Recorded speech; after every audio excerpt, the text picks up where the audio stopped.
You are a human. You live on Earth, which orbits the Sun, which is in our solar system among billions of others, within a galaxy among countless of other galaxies. Makes you feel kind of small, right? Well, listen to this.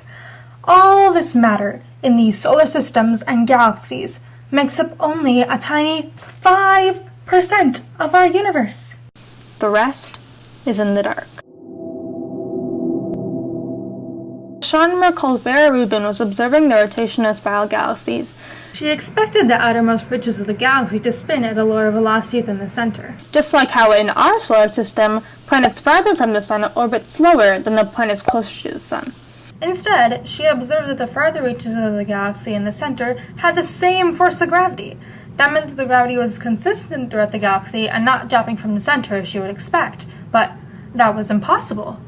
Images of the galaxy showed that the number of stars and other massive objects reduced the farther from the galaxy you went. There wasn't nearly enough mass to account for the rapid rate of rotation, unless there was some undetectable material that was contributing to the gravity.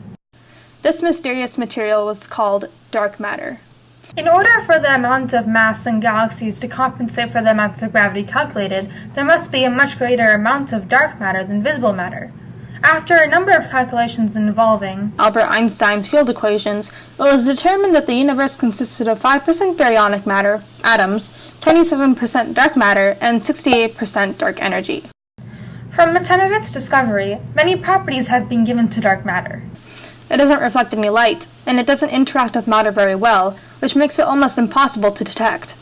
If you were to come in contact with dark matter, it would simply pass through you like a ghost. We know that dark matter is not made of atoms, which is called baryonic matter. It also isn't antimatter or black holes. There are many candidates for the composition of dark matter, but the two leading candidates are the hypothetical subatomic particles, WIMPs and axions. WIMPs stands for weakly interacting massive particles. They would be heavy particles created in the early universe, moving slow enough to gravitationally come together. Axions, unlike WIMPs, have extremely tiny masses, between 1 trillionth and 1 billion trillionth the mass of a proton.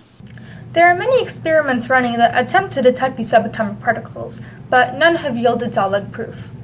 Yet. When we put it into perspective, we humans don't know much about the cosmos. 95% of our reality is unobservable. But what's great about us is that we keep on learning. Our universe may be dark, but if you keep looking, you may shed some light on its mystery.